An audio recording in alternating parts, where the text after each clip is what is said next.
दिल्ली के जंतर मंतर पर छात्रों पर हुए कथित लाठीचार्ज के विरोध की आज अब महाराष्ट्र तक पहुंच गई है। ठाणे जिले के कल्याण में उद्धव ठाकरे की शिवसेना के कार्यकर्ताओं ने केंद्रीय शिक्षा मंत्री धर्मेंद्र प्रधान के इस्तीफे की मांग को लेकर जोरदार प्रदर्शन किया।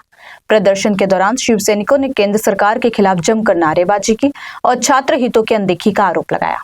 आंदोलनकारियों ने प्रधानमंत्री का पुतला जलाने की कोशिश की, लेकिन मौके पर मौजूद पुलिस ने समय रहते हस्तक्षेप करते हुए इस प्रयास को विफल कर दिया। इसके बाद प्रदर्शनकारियों ने सड़क पर बैठकर रास्ता रोको आंदोलन शुरू कर दिया, जिससे कुछ समय के लिए यातायात प्रभावित हुआ। स्थिति को नियंत्रित करने के लिए पुलिस ने प्रदर्शनकारियों को हटाने की कार्रवाई की और कई कार्यकर्ताओं को हिरासत में लिया। पूरे घटनाक्रम के दौरान मौके पर पुलिस का कड़ा बंदोबस्त तैनात रहा। उद्धव ठाकरे सेना के उपनेता विजय साल्वी ने केंद्र सरकार पर छात्रों की आवाज दबाने का आरोप लगाया।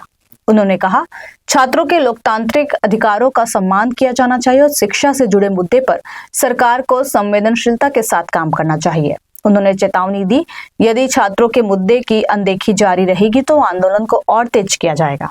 फिलहाल कल्याण में हुआ यह प्रदर्शन राजनीतिक और छात्र संगठनों के बीच चर्चा का विषय बना हुआ है। जंतर मंतरवर विद्यार्थी पेपरफुटी संदर्भात व शैक्षणिक खातं हे नीट काम करावं यासाठी आपल्या मागण्या घेऊन जवळजवळ 23 दिवस बसले होते। 23 दिवस धरणं केलेले आणि आपल्या देशातला एक शास्त्रज्ञ ज्यांनी लडाख मध्ये एक शैक्षणिक उपक्रम अतिशय चांगल्या प्रकारे राबवला असा शास्त्रज्ञ तिथे उपोषणाला बसला होता।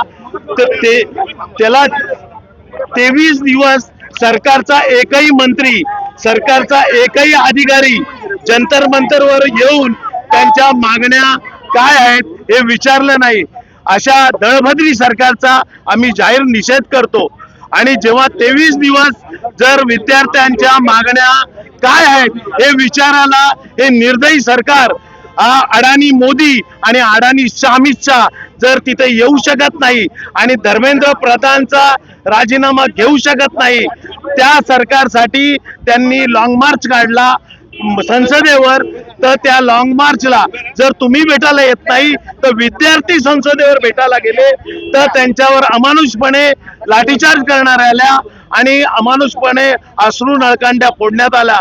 कोवळ्या विद्यार्थ्यांची अतिशय दयनीय अवस्था झाली, कोणाचे डोळे आदू झाले। एक मुलगी तर व्हेंटिलेटरवर होती, तिची अफवा पसरली की ती मृत्यू पावली म्हणून, परंतु ती व्हेंटिलेटरवरनं आज बाहेर आलेली आहे। आणि अशा निर्दयी सरकारचा आम्ही जाहीर निषेध करतो।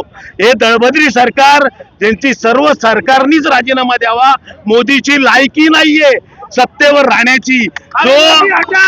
जो मोदी शेतकऱ्यांना न्याय देत नाही, शेतकऱ्यांवर लाठीचार्ज करतो, विद्यार्थी गेले विद्यार्थ्यांवर लाठीचार्ज करतो, सामान्य लोक गेले सामान्य लोकांवर लाठीचार्ज करतो, अशा दळभद्री सरकारमध्ये राहण्याचा अधिकार नाहीये। आणि या मोदीला जरा जरी लाज असेल आणि अमित शहाला जरा जरी लाज असेल तर त्यांनी तात्काळ स्वतःचाच राजीनामा द्यावा। धर्मेंद्र प्रधान तर थर्ड क्लास आहे, त्याचा तर राजीनामा कधीच घ्यायला पाहिजे होता। पण विद्यार्थ्यांच्या भावनेची कदर केली पाहिजे। विद्यार्थी हे देशाचे भविष्य आहे। जर तुम्ही भविष्याचाच विचार करत नाही तर तुम्ही देशाचा विचार काय करणार? असे लोक सत्तेमध्ये आहेत आणि निर्लज्जपणे आपले काय तो खोत काय नाव त्याचं, सदाभाऊ खोत, तो त्यांना आतंकवादी बोलतो। किती लाज लज्जा सोडलेले लोक भरलेले आहेत। आणि हे आपले भाजपचे महाराष्ट्र प्रदेश अध्यक्ष रवींद्र चव्हाण ते बोलते परदेशी शक्तीचा तिथे हात आहे। काय दळभद्री स्टेटमेंट आहेत ही? स्वतःची तरी लायकी आहे का यांची?